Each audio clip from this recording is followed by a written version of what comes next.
Hello everyone, welcome to Topper IAS. So as part of our daily discussion, today also we will look into few of the news that was part of your Hindu newspaper. Okay, so let's get started then.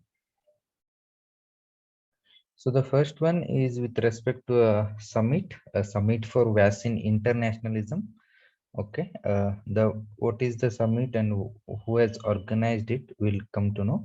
The Progressive International has organized 4-day summit for vaccine internationalism. Okay, and the goal is the pandemic to end the pandemic as quickly as possible by securing COVID-19 vaccines for all. Okay, to end the COVID-19 as possible early, ending the pandemic early to for by securing vaccines for all the people.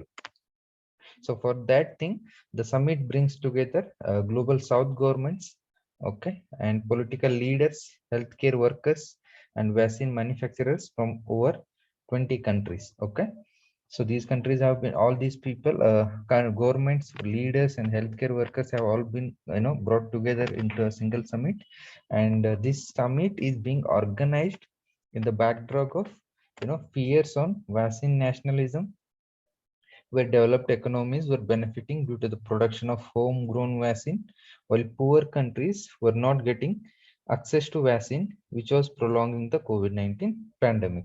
So again, a concept of equality, inequality. So justice thing, these all values come here, but you know that because developed countries had all those research and development facilities, well-developed pharmaceutical industries and all, they were able to come out with the vaccine. But what about the countries, poor countries where no infrastructure for innovation and all? So because of that, developed countries were able to address COVID-19 much faster, whereas the pandemic continues to be present even in the lower or poor countries. So that is what vaccine nationalism fears should be avoided, so that the vaccine reaches all the nations, not just limited to particular nation. So that is the main intention of Vaccine Internationalism Summit organized by Progressive International. Okay, and the aim is to end the pandemic as quickly as possible by securing COVID-19 vaccines for all. So what is the agenda of the summit? So agenda is to boost the production and distribution and delivery of the vaccines across the world, as presently only six as presently only 6.2% of the world population is fully vaccinated against COVID. So it shows just 6.2% of the world population is too less, right? So that gives a lot of room to reappearance of the COVID-19, presence of COVID-19 in the world and prolonging the pandemic. And summit hopes to consider concrete proposals to bring technology, invoke patent waivers, and invest in rapid production of vaccines. Okay, the ultimate aim is to secure COVID-19 vaccines for all the people and end the pandemic as soon as possible. So next one is with respect to exercise, a naval exercise conducted by India and 3 EU nations, particularly a total of 5 warships from 4 navies are participating in 2-day exercise. The maiden Indian Navy and European Union Naval Force exercise began in the Gulf of Aden, and from India, INS Trikand is participating in the exercise. So Gulf of Aden, African continent. Okay, and here is Somalia that comes. So here you have Gulf of Aden, Gulf of Aden. You have Somalia, okay, and Yemen here. So this region is known for piracy and all, and India and 3 UE nations have been conducting exercise over here. Okay, just important, remember Gulf of Aden geographical location, and piracy and border nations bordering Gulf of Aden and all those things. Yemen, Somalia here. This both will come here. Okay. So next one is with respect to sale of illegal STBT cotton seeds. It is doubling is what the say article is saying the illegal cultivation of herbicide tolerant BT cotton has seen a huge jump. ST is herbicide tolerant BT biotechnology. BT cotton has seen a huge jump, and how much it is saying the illegal seed packets has more than doubled from 30 lakh last year to 75 lakhs this year.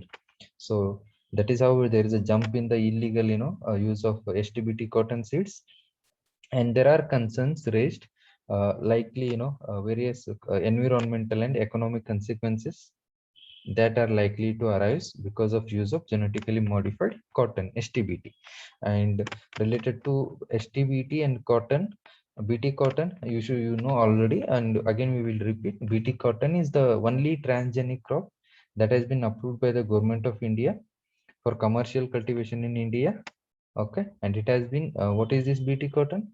It has been a biotechnologically, that is genetically modified to produce a insecticide to combat the cotton bollworm, a common pest. Okay, so to address the pest issue, BT cotton was used genetically, it was modified to combat this cotton bollworm, okay, a pest. Now the STBT cotton variant adds another layer of modification. So once it was already modified, now STBT adds another layer of modification, making the plant resistant to the herbicide glyphosate. But so far it has not been approved by the regulators. That you should keep in mind. Why? There are fears that glyphosate has a carcinogenic effect, cancer producing effect, as well as unchecked spread of this herbicide resistance. What will lead? It will lead to super weeds. So that is also a risk. Weed is an unwanted plant, and super weed again weeds which are threatening to plants as well, necessary required plants, so which grow as at the cost of the plant that the farmer wants. So these are unwanted. Okay, remember that thing, unwanted vegetation or plant. And it is feared that STBT will further lead to development of such super weeds. Super weeds. Remember, STBT herbicide tolerant. So far only BT cotton has been allowed in India. So next one is with respect to forex reserves. So it says forex reserves of India rise to a record high of $608 billion. Okay, the foreign exchange reserves surged by almost $3 billion to reach a record high of $608 billion. So basic things, foreign exchange reserves, these are the assets that are held by a nation's central bank or monetary authority. So in India case, it will be RBI, and these forex and exchange reserves are generally held in reserve currencies. Usually, most of the times, it is in US dollar, and to a lesser extent in other currencies like Euro, Japanese yen, and pound sterling of Britain. So maximum it is in US dollars. Okay, remember that. And what is the purpose of foreign exchange reserves? See, obviously to back up the liabilities, to meet balance of payment demands and all these things, foreign exchange reserves will be used, and also to maintain the currency rate at a within a required range. So because that will also impact our exports and imports. So for a number of purposes, the forex reserves that the RBI has can be used. So that's it for today. You can also download the PDF of document in the link that is shared below. Thank you.